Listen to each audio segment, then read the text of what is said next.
tajam untuk mendengar seruan hatiku.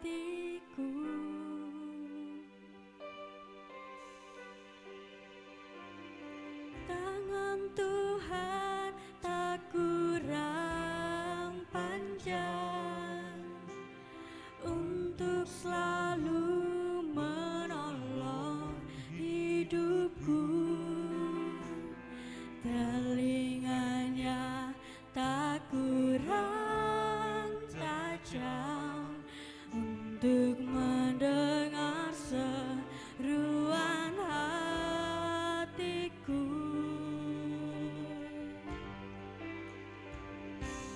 Ada mujizat dalam bersyukur, Engkau tempat perlindunganku.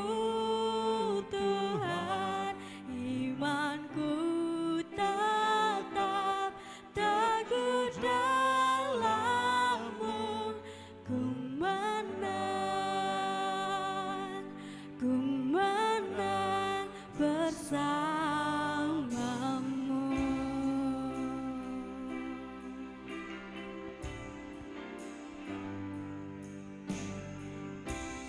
Tuhan tak kurang panjang untuk selalu menolong hidupku. Telinganya tak kurang tajam untuk mendengar seruan hatiku.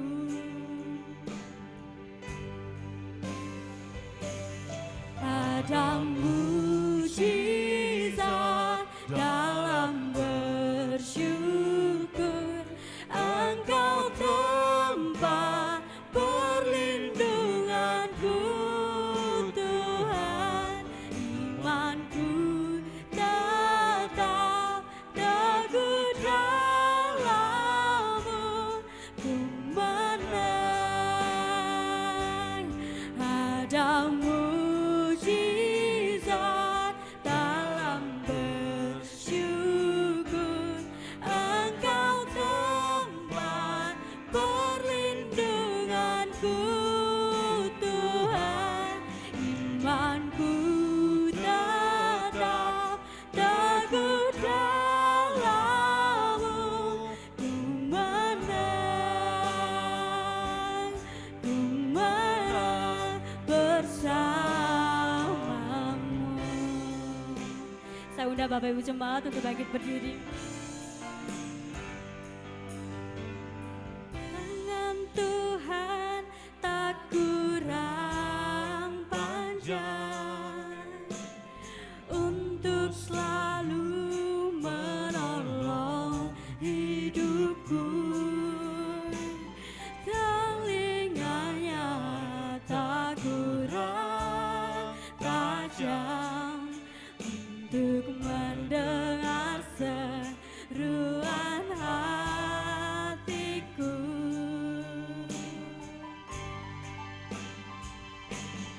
Ada mujizat dalam bersyukur, Engkau tempat perlindunganku.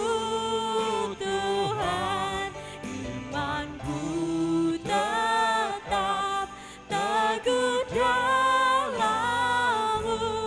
Ku menang. Saya serahkan kepada hamba-Nya. Dalam bersyukur, Engkau tempat perlindunganku.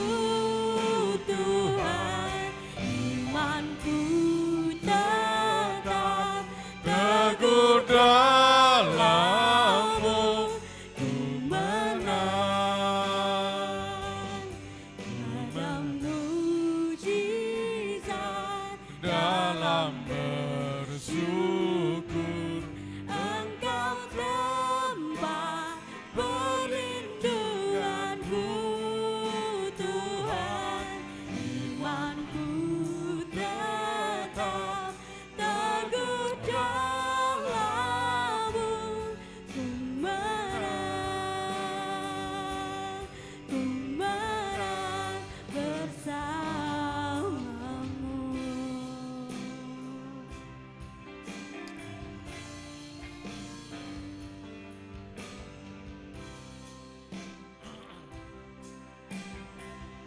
Haleluya.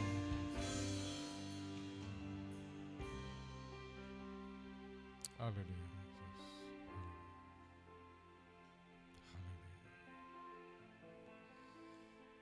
Kami mengucap syukur ya Tuhan untuk setiap kebaikan yang Tuhan limpahkan buat kami. Saat ini ya Tuhan, kami rindu untuk belajar akan kebenaran firman-Mu. Kiranya Engkau berbicara buat kami semua ya Tuhan. Roh Kudus akan menolong kami untuk bisa mengerti dan memahami kebenaran firman-Mu. Kuasailah hati kami, kuasailah ruangan ini, kuasai ibadah kami ya Tuhan. Kami rindu akan firman-Mu. Terima kasih ya Tuhan, inilah doa kami. Di dalam nama Tuhan Yesus kami mengucap syukur dan berdoa. Haleluya. Amin. Silakan duduk Bapak Ibu.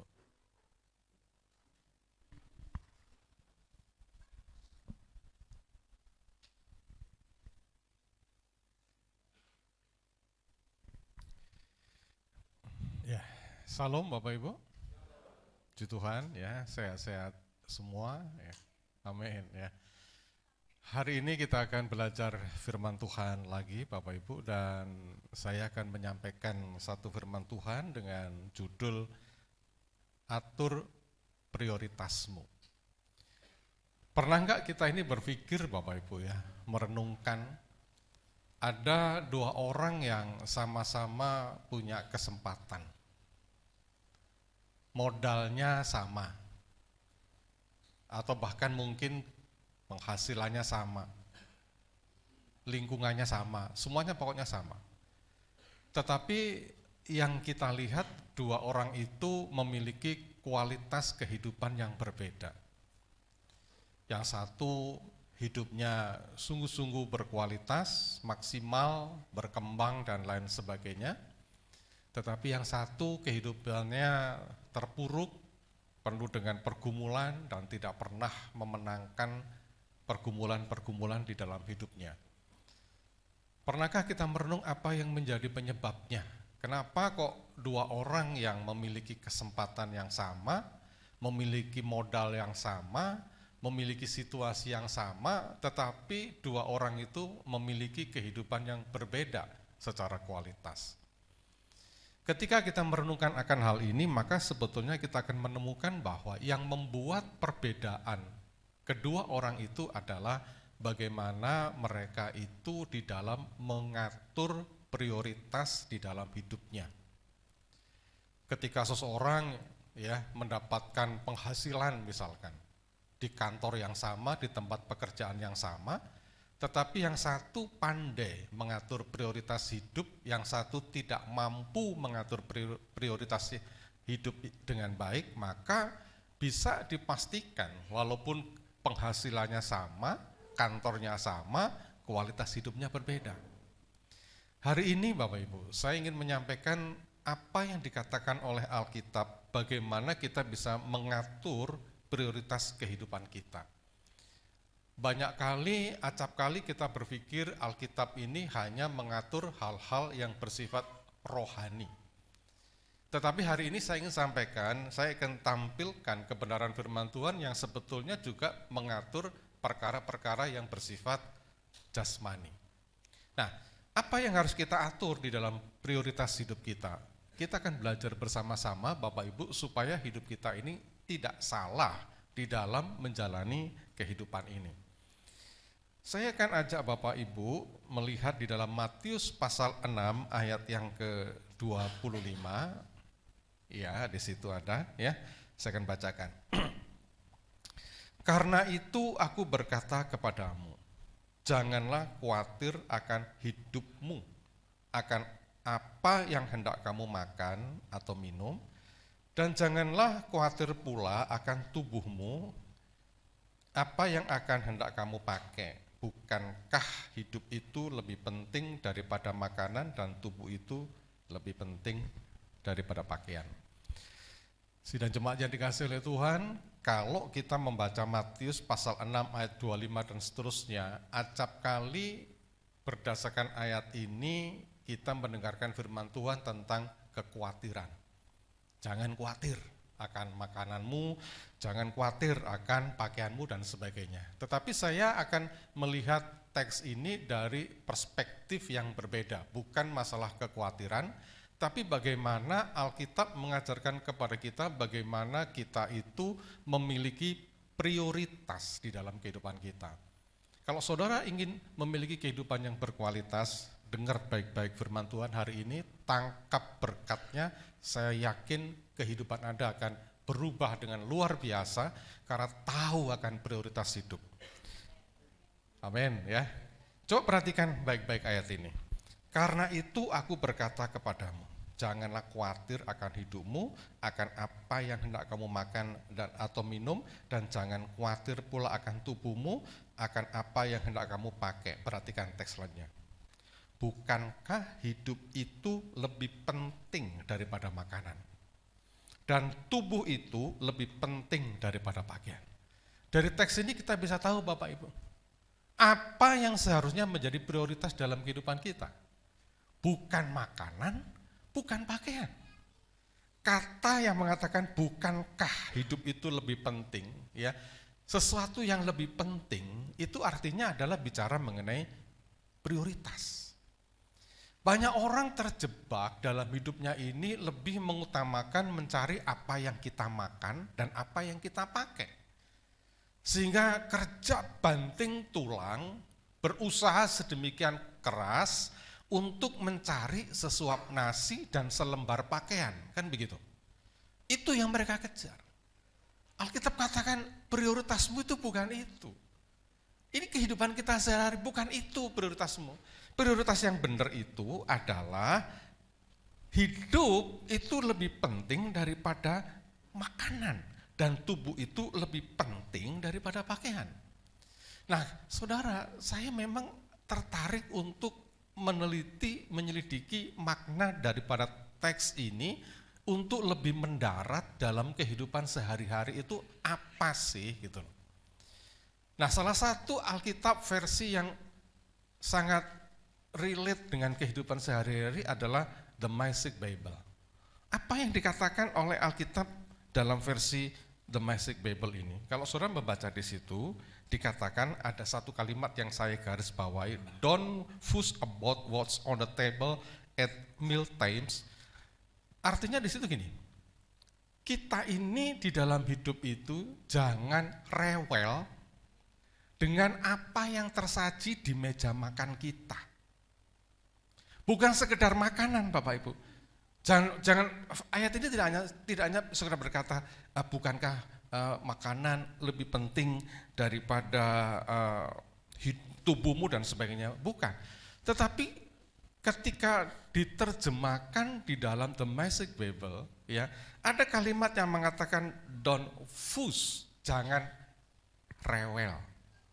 Nah, sekarang saya mau tanya, ada di sini Bapak Ibu yang rewel perkara makan makanan? Ya, istrinya ngasih tempe goreng gitu. Kok tiap hari tempe goreng sih gitu. Ya mbok sesekali bistik lah. Hari ini saya kasih tahu, jangan rewel. Siapa yang ngomong gini? Tuhan loh. Dalam bahasa Inggrisnya mungkin lebih keren, don't fuss. Jangan bawel. Saya nggak tahu di rumah kita ini kira-kira ada nggak ya yang kalau makan itu rewelnya minta ampun. Saudara, memang hari ini ya dunia kita ini lagi tren dengan yang namanya wisata kuliner. Sehingga seringkali kita ini jalan-jalan membandingkan makanan yang di luar dengan makanan yang di rumah. Ya kan? Yang biasa jalan-jalan itu loh ya. Karena lidahnya terbiasa makan makanan di luar, begitu pulang ke rumah ya, disambel no terasi, penyet no tempe, komplain. Saya ngelihat di IG, di Instagram, di Facebook, siapa yang suka posting-posting makanan gitu ya, itu loh, lihatan. Makanannya kayak begini, minumnya kayak begini, kok kamu cuma kayak begini? Nah, kalau ada orang yang di rumah model kayak begini, Bapak Ibu, ingatkan ayat ini. Jangan rewel ya dengan makanan yang tersaji di mejamu, ya kan? The table at meal times, jangan rewel itu loh. Ya kalau apa yang ada. Saudara mungkin bertanya, apa Pak Britono kayak begitu? Tanya istri saya. Apa yang di meja itu pokoknya tak makan. Apa aja. Asal bukan cecek hidup gitu aja lah gitu ya. Cecek kok ya kebangetan gitu ya. Tetapi apa aja. Sempat gak sempat istri masak ya tak makan. Karena itu yang firman Tuhan katakan, prioritas kita itu bukan perkara apa yang kita makan. Gitu loh. Nah kemudian dikatakan begini, ini yang juga menarik saudara, ya kan? Atau, ini langsung aja saya nggak usah baca bahasa Inggrisnya ya, tapi langsung terjemahnya. Ya, atau apakah bajumu itu sesuai dengan model atau tidak, itu nggak penting. Whether the clothes in your closet are in fashion, nggak penting Bapak Ibu. Apakah pakaian kita ini lagi viral, trendy, ya? Ataukah pakaian kita modelnya kayak model Prancis gitu ya, dari Versailles gitu, atau dari model Donna Karan gitu, itu nggak penting bagi Tuhan. Bukan bagi Tuhan sih, perintah Tuhan buat kita, itu nggak penting. Apa yang penting di sini? Perhatikan yang saya kasih bold merah itu ya. There is for more to your life than the food you put in your stomach. Yang jauh lebih penting itu hidup dibandingkan dengan makanan yang kamu masukkan ke dalam perut. Loh itu kata Tuhan. Hidupmu itu lebih penting daripada sekedar makanan yang kamu masukkan ke dalam perut. Ini keras sekali. Jadi apa yang kita masukkan ke dalam perut kita ini enggak penting-penting amat. Tetapi kehidupan itu yang lebih penting. Nah kemudian, saya nggak tahu apakah ayat berikutnya ini khusus bagi perempuan atau juga laki perempuan sama saja ya. Outer appearance, penampilanmu, penampakanmu itu ya, itu jauh lebih penting dibandingkan pakaian yang kamu kenakan. Saya kok bener ya. Apakah pakaian kita itu bermerek, branded atau enggak? Itu sebetulnya enggak penting. Yang penting adalah perawakanmu itu lo kayak apa. Kamu atur enggak? Ketika saya baca outer appearance, itu kan bicara penampakan luar. Ini yang seringkali orang lupa bahwa penampakan diri kita itu jauh lebih penting daripada sekedar brand, label, merek yang kita kenakan. Saudara pernah nggak kepikiran bahwa teks ini bicara kayak begini? Nah ketika saya membaca dalam The Maisik Bible itu bicara seperti ini. Bahwa merek itu nggak terlalu penting. Banyak orang saudara dalam hidup ini mencari brand, mencari merek di dalam mengenakan pakaian-pakaiannya. Ketika kita buka lemari kita, apakah baju-baju kita itu bermerek apa enggak? Ternyata Alkitab nggak bicara, nggak penting itu. Yang penting adalah outer appearance, penampakanmu, penampilanmu. Ya saya kadang-kadang lihat ya, ini maaf. Ada banyak orang kalau berdandan itu wagu gitu ya. Ya bodinya nggak pas, yang penting mereknya terkenal gitu. Orang Jawa tuh bilang atau orang Indonesia bilang padu padannya itu loh nggak cocok. Nah hari ini Bapak Ibu, ya ini bagi bapak-bapak, ibu-ibu, ini Alkitab loh ya, bukan saya. Penampilanmu yang di luar itu loh, itu jauh lebih penting daripada sekedar merek yang engkau miliki. Outer appearance itu jauh lebih penting dari sekedar branded yang engkau kejar. Amin Bapak Ibu, amin ya. Jadi ini penting. Jadi nggak perlu beli baju yang mahal, itu nggak penting. Mahal nggak pantas, tetap elek. Iya nggak? Mahal tapi nggak cocok dengan kita, ya nggak pas. Sekarang ini kan lagi musimnya media sosial. Orang itu kalau ngelihat di TikTok, ngelihat di Reels, IG, Facebook, kadang-kadang kan kita ngelihat beberapa artis-artis, selebritis itu kok cantik ya, kok bagus ya. Kemudian merek-merek pakaian yang dipakai itu kok wow gitu kan. Dan kita berharap mendapatkan, memiliki barang-barang seperti itu. Nah, firman Tuhan katakan, enggak penting itu. Dan ini saya setuju sekali Bapak Ibu, bahwa jauh lebih penting penampilan kita, kepantasan kita di dalam mengenakan pakaian daripada sekedar merek, daripada sekedar branded. Outer appearance itu more than important ya dibanding brand yang kita kejar. Makanya ya ini sekedar kesaksian. Saya tuh kalau sama istri jalan-jalan tuh kalau beli baju dan sebagainya tuh khusus cari yang diskonnya itu gede Bapak Ibu. Kalau baju yang new arrival dan sebagainya itu kadang-kadang kita skip. Enggak lah. Kenapa? Pasti mahal dan harganya enggak masuk akal. Kalau sudah diskon 70%, apalagi ditambah 20%, nah itu yang dibeli. Pas dipakai, cocok. Ya kan? Nah, ini yang kita perhatikan. Mari kita memprioritaskan yang esensi. Prioritaskan yang esensi. Apa yang menjadi substansi ya, bukan sekedar artifisial, bukan sekedar penampakan yang di luar. Nah ini yang penting gitu loh. Jadi kita nggak perlu makanan itu kayak apa sih gitu. Ya kadang-kadang kalau kita diberi kesempatan makan di tempat yang bagus, menikmati, ya nggak apa-apa. Tapi ketika kita ada kesempatan makan yang sederhana, ya nggak apa-apa juga, gitu loh. Ini nggak penting. Yang penting bagaimana kita menjaga hidup melewati pola makan itu. Ya kan? Seringkali kami ini jalan ya hari Minggu itu biasanya jalan. Ya kadang dengan Pak Petrus, Pak Purnomo. Yang dicari paling ya mujair gitu ya Pak Petrus ya. Mujair, sing sederhana gitu loh.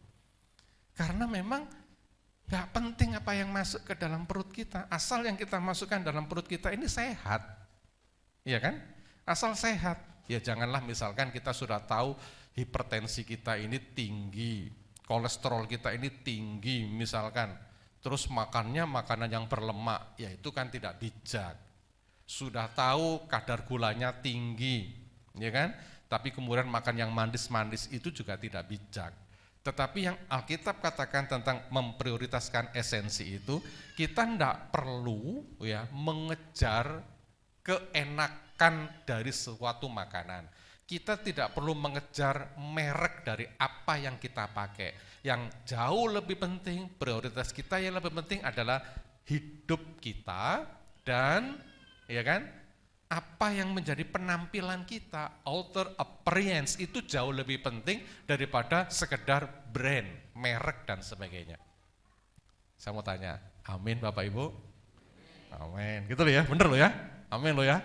Jadi kalau nggak punya duit, nggak usah cari yang merek-merek tinggi-tinggi ya. Ya kan, kalau uangnya pas misalkan beli HP saudara ya, kalau uangnya pas hanya untuk beli Evercost, jangan ngotot beli iPhone. Amin? Amin. Nah, cocoknya segitu kok, gitu loh. Kalau cocoknya misalkan beli baju, ya mereknya apa ya, sing paling murah gitu ya. Apa ya, saya nggak tahu ya. Pokoknya gak ada mereknya lah ya. Nggak usah ribut-ribut cari yang misalkan mereknya Zara atau apa H&M gitu, nggak perlu kayak begitulah. Karena ternyata kata Tuhan, penampilan kita yang penting, penampakan kita yang penting. Ya kan, kalau kita jalan, saya mau tanya, kalau kita jalan, terus penampilan kita keren dan gitu, orang tanya nggak mereknya, terus dilihat kerannya, coba sih lihat mereknya apa? Nggak ada. Paling orang ini pantas nggak gitu ya. Betul nggak ya? Melihat Mas Markus yang ganteng kayak gini ya, Markus ya. Kan nggak mungkin dilihat kerai, bajumu mereknya apa sih? Oh lah mereknya Weci gini. Nggak ada. Yang penting apa yang kita kenakan itu pantas. Amin Bapak Ibu ya. Pas gitu loh. Nah nanti saya harap kita pulang dari gereja membekas keras di kepala kita bahwa pakaian yang paling penting itu bukan mereknya, tapi kepantasannya. Outer appearance kita itu berkesan nggak bagi orang. Jangan hanya mengejar merek, tapi nggak cocok buat kita. Gitu loh. Ini sebetulnya juga pembelajaran buat saya, juga buat saudara. Ketika mencari makan, mencari pakaian, yang penting itu adalah apa? Kenyamanan kita, kepantasan kita. Jadi mari kita pahami ini, prioritaskan esensinya gitu loh. Sehingga kita nggak perlu bersaing mereknya kayak apa. Kamu beli baju mereknya apa sih? Nggak perlu kayak begitu. Tapi yang kita lihat, kamu beli baju pantas enggak? Ya. Pantas itu apa ya?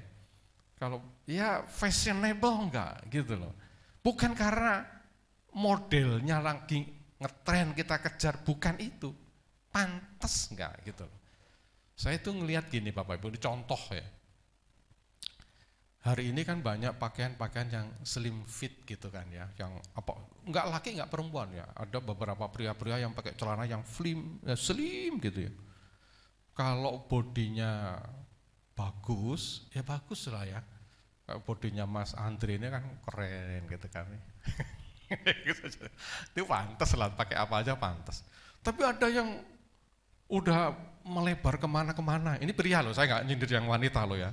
Yang gemuk, lepas, terus kemudian celananya itu slim gitu. Aku kadang mikir, iki menungso polontong sih. Kan begitu. Kenapa? Outer appearance-nya itu not good gitu loh, nggak bagus penampilannya. Ngerti yang saya maksud ya? Ya kan? Udah laki ya, udah semuanya ketat, slim. Lontong kan menisan kari golekno sate, potong-potong jadi, ini menungso. Jadi nggak enak dilihat. Nah makanya ini firman Tuhan yang bicara masalah hal-hal yang sederhana, yang keseharian. Ya penampilan Anda ternyata diatur loh oleh firman, bukan diatur sih, disarankan. Nggak penting brand, yang penting outer appearance ya, penampilan. Amin? Itu yang pertama, prioritaskan yang esensi. Jadi kalau misalkan Anda hanya bisa beli kaos oblong yang harganya 40.000, ya nggak apa-apa. Oh ya, jadi ingat saya Bapak Ibu. Satu kali kami, waktu itu saya lupa ya, saya, Pak Petrus, Pak Purnomo pergi ke apa itu? Katun ya, Katun di mana itu? Di mana? Bukan. Di Bandulan. Rumah Katun, ya. Kaosnya murah-murah loh Bapak Ibu. Ini bukan endorse, tapi murah-murah. Itu di kilo belinya. Loh saya tuh pakai Bapak Ibu. Ya enggak gatel kok awakku. Ya saya ketok ganteng ini. Kan begitu. Yang penting kan outer appearance. Satu kali Bapak Ibu, kacamata saya ini pecah, bukan pecah, apa? Putul gitu ya, putus. Nah kalau kacamata minus gini, kalau pesan itu kan butuh waktu, digir dan sebagainya. Nah saya harus cepet-cepet pakai yang baru, kalau nggak pakai kacamata kan saya nggak bisa ngelihat kalau naik mobil. Saya beli kacamata yang harganya 25.000 Bapak Ibu, 25.000. Dan yang lebih keren di sini ada tulisannya Ray-Ban. Kan gitu kan? Saya pakai itu. Teman-teman saya di Salem, dosen-dosen langsung tanya, loh kacamatanya Pak Pri baru ya? Iya, pasti mahal itu ya Pak. Enggak, itu Ray-Ban. Enggak mahal. Berapa sih Pak harganya? 25.000. Hah? Masa? Tapi kalau yang pakai Pak Pri kok kelihatan mahal. Nah, memang dari sononya udah keren. Kan begitu. 25.000 Bapak Ibu. Jadi memang benar. Yang penting adalah outer appearance. Bapak Ibu, amin enggak? Jadi dandan itu penting Bapak Ibu, dandan itu penting. Tapi bukan merek yang menjadi prioritasnya. Yang menjadi prioritasnya apa? Kepantasan. Ya, penampilan yang bagus, bukan merek. Itu yang pertama. Yang kedua, silakan dilompat. Yang kedua adalah kita akan melihat prioritas yang utama apa dalam kehidupan kita. Saya akan bacakan Matius 6 ayat 32. Semua itu dicari bangsa-bangsa yang tidak mengenal Allah, akan tetapi Bapamu yang di sorga tahu bahwa kamu memerlukan semuanya itu. Tetapi carilah dahulu kerajaan Allah dan kebenarannya, maka semuanya itu akan ditambahkan kepadamu. Perhatikan, saya memang kutip ayat ini potong-potong, gak baca secara keseluruhan untuk menghemat waktu. Perhatikan ayat 32 bagian A. Semua itu dicari bangsa-bangsa yang tidak mengenal Allah. Apa yang dicari Bapak Ibu? Di ayat sebelumnya yang dicari bangsa-bangsa tidak mengenal Allah itu adalah persoalan makan, minum, pakaian, dan hal-hal yang mendasar lainnya. Itu yang dicari. Oleh siapa? Oleh orang yang tidak mengenal Tuhan. Orang yang tidak mengenal Tuhan Yesus. Nah, Tuhan katakan, itu salah. Itu bukan prioritas utama. Bekerja mencari makan, bekerja untuk mendapatkan pakaian, bekerja untuk mendapatkan sesuatu yang bisa kita nikmati, itu bukan prioritas utama. Yang membuat prioritas utama mencari makan, papan, sandang dan sebagainya, itu adalah orang-orang yang di luar Tuhan Yesus. Nah, orang-orang yang di dalam Tuhan Yesus, orang yang mengenal Tuhan Yesus, prioritas utamanya apa? Perhatikan teks ini. Ayat ke-33, carilah dahulu kerajaan Allah dan kebenarannya. Nah, saudara, kita menjadi tahu Bapak Ibu, bahwa prioritas utama kita di dalam kehidupan ini adalah mencari kerajaan Allah. Nah, yang menarik perhatikan Bapak Ibu ya, saya kan coba untuk melihat kalimat-kalimat yang menarik di sini. Ayat ke-32, semua itu dicari bangsa-bangsa yang tidak mengenal Allah, akan tetapi Bapamu yang di sorga tahu bahwa kamu memerlukan semuanya itu. Nah, kalimat di atas itu diterjemahkan kembali dalam The Messiah Bible. Ada satu kalimat yang menarik bagi saya, dikatakan gini, but you know both God and how he works. Artinya begini, orang-orang yang di luar Tuhan itu, mereka itu tidak mengenal Tuhan dan tidak mengerti, tidak paham bagaimana cara kerja Tuhan. Ini dasar sekali. Orang Kristen harusnya mengenal Tuhan dan tahu cara kerjanya Tuhan. Kita ini tahu nggak ya cara kerja Tuhan? Paling tidak Bapak Ibu, saya ingin sampaikan yang paling sederhana, cara kerja Tuhan dalam kehidupan orang percaya. Cara kerja Tuhan itu seperti pada beberapa minggu yang lalu saya katakan, Tuhan itu akan melakukan perkara-perkara tertentu, perkara-perkara yang mustahil adalah ketika kita memang tidak mampu melakukan pekerjaan itu. Contoh, saya ulang lagi. Ketika Tuhan Yesus membangkitkan Lazarus, Tuhan Yesus berdiri di depan makamnya Lazarus, gua itu, kemudian Tuhan Yesus berkata begini, buka, tutup batu itu, supaya terbuka makam itu. Kemudian orang-orang membuka tutup batu itu. Setelah tutup batu itu dibuka, kemudian Tuhan Yesus berkata begini, hai Lazarus, bangkitlah. Pertanyaannya begini, apakah Tuhan Yesus tidak sanggup mengatakan kepada batu penutup itu dengan berkata, minggir engkau batu itu, supaya Lazarus bangkit dan keluar? Bisa. Kenapa perlu ada pembagian? Yang buka batu manusia, yang membangkitkan Lazarus Tuhan Yesus. Karena Tuhan punya cara kerja, sistem kerja. Apa yang bisa kita kerjakan, Tuhan izinkan kita yang mengerjakan, tapi ketika kita tidak mampu mengerjakan itu, Tuhan yang mengerjakan. Amin? Ini pertama yang harus kita pahami, cara kerja Tuhan. Sepanjang kita mampu mengerjakan itu, Tuhan tidak akan pernah campur tangan. mencari nafkah, bekerja, sepanjang kita mampu, kita disuruh kerja. Tapi ada bagian-bagian tertentu yang kita nggak bisa, maka Tuhan campur tangan. Itu pertama. Yang kedua, tentang pemeliharaan Tuhan dalam kehidupan kita. Kadang-kadang kita bisa merasakan Bapak Ibu, bahwa berjalan dengan Tuhan itu ya, istilah politikus yang dulu telah meninggal, saya agak lupa, dikatakan ngeri-ngeri sedap. Jadi kadang-kadang kita agak sedikit mencong kanan kiri, tapi ternyata tiba-tiba pertolongan Tuhan tepat pada waktunya. Nah, itu sebabnya Bapak Ibu, dikatakan di sini, biarlah semua itu dicari bangsa-bangsa. Tetapi kamu harus memprioritaskan yang utama apa? Carilah dahulu kerajaan Allah. Nah, saudara, apa yang dimaksud kerajaan Allah? Kita agak sedikit bingung, apa itu? Kembali saya mengutip dalam The Message Bible, yang dimaksud dengan mencari kerajaan Allah itu dikatakan begini, steep your life in God reality, God initiative, dan God profession.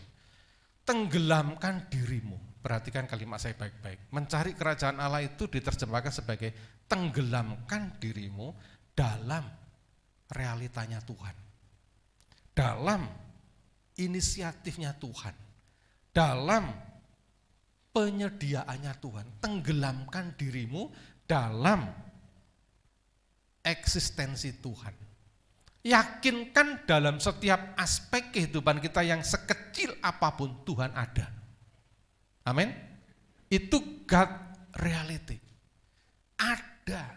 Ketika engkau berjalan, ada Tuhan di situ. Ketika engkau menangis oleh karena masalahmu, Tuhan ada di situ.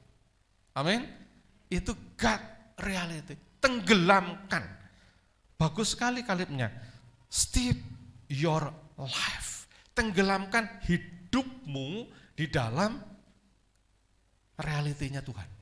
Yang kedua, di dalam apa? Inisiatif Tuhan. Tuhan itu penuh dengan inisiatif. Siapa yang berinisiatif untuk memberikan keselamatan? Tuhan datang kepada kita. Ketika engkau mengalami keterpurukan, Tuhan punya inisiatif untuk datang kepadamu, mengangkat engkau, dan menolong engkau. Amin. Dan kemudian dalam penyediaan Tuhan, God provisions. Itu sebabnya Tuhan pernah berkata begini dalam mengajarkan doa Bapa kami. Ya kan?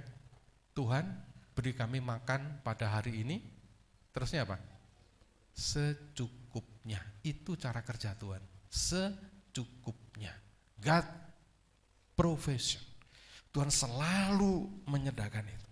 Dan kemudian saya tertarik pada kalimat yang terakhir dalam The Message Bible ini Bapak Ibu. Ya saya nggak usah tersebut kalimat bahasa Inggrisnya, tapi saya mau katakan begini. Ketika kita tenggelam di dalam God reality, dalam God initiative, dalam God profession, maka semua yang menjadi perhatian manusia, ya, yang menjadi human concern, yang menjadi kepentingan manusia, itu oleh Tuhan diberikan kepada kita setiap hari. You'll find all your every day. Kamu akan menemukan setiap hari semua yang menjadi kepedulian orang. Apa sih kepedulian orang? Berkat. Pemeliharaan. Itu setiap hari, every day. You'll find. Kamu akan menemukan itu setiap hari. Kalau engkau tenggelam di dalam eksistensinya Tuhan, tenggelam di dalam inisiatifnya Tuhan, di dalam persediaan Tuhan setiap hari. Terakhir, mari tim musik. Kenapa kita harus melakukan seperti itu? Coba yang terakhir, klik sekali lagi. Perhatikan baik-baik kalimat itu.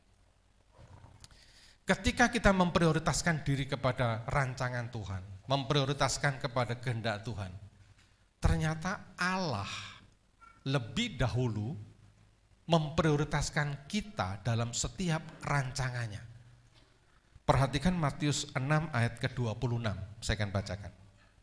Pandanglah burung-burung di langit yang tidak menabur, yang tidak menuai, yang tidak mengumpulkan bekal dalam lumbung, namun diberi makan oleh Bapamu yang di surga. Bukankah, baik-baik perhatikan, bukankah apa ini?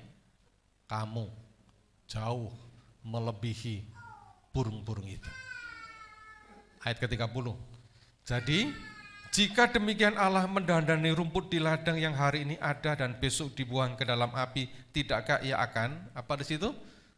Terlebih lagi mendandani kamu, hai orang yang kurang percaya. Apa artinya? Artinya prioritas Allah adalah kita. Yang diutamakan Allah adalah kita. Alam memang diciptakan oleh Allah dengan begitu indah, dengan begitu luar biasa, dengan begitu kaya. Tetapi di atas itu semua yang menjadi prioritas Allah di alam semesta ini adalah saya dan saudara. Kita, Anda yang menjadi prioritas Tuhan. Sehingga ketika Anda nanti pulang dari tempat ini, keluar dari gedung gereja ini, kembali ke masyarakat, Anda punya pemahaman bahwa di dalam alam semesta ini yang menjadi prioritas Tuhan adalah saya. Saya. It's me yang menjadi prioritasnya Tuhan, bukan yang lain. Nah, kalau kita menjadi prioritas Tuhan, pertanyaannya, apa yang kita khawatirkan Bapak Ibu? Apa yang kita takutkan? Apa yang menjadi kegentaran kita? Apa yang menjadi kegelisahan kita? Bukankah kita ini adalah prioritas utama Tuhan di dalam kehidupan ini? Amin. Setiap kita pasti punya prioritas. Hidup kita masing-masing secara jasmani misalkan. Saya sebagai suami, prioritas utama ya istri saya. Semua yang saya punya, kalau diminta istri kan pasti diberikan. Itu kita. Apalagi Tuhan. Kalau Tuhan yang menjadi prioritas adalah saya. Prioritas Tuhan itu adalah Anda. Apa yang menjadi ketakutan buat Anda? Itu sebabnya Bapak Ibu, apabila kita ingin kehidupan yang berkualitas, prioritaskan yang penting. Prioritaskan yang esensi, prioritaskan yang utama, oleh karena engkau telah mendapatkan prioritas yang daripada Tuhan. Mari kita bangkit berdiri bersama-sama Bapak Ibu.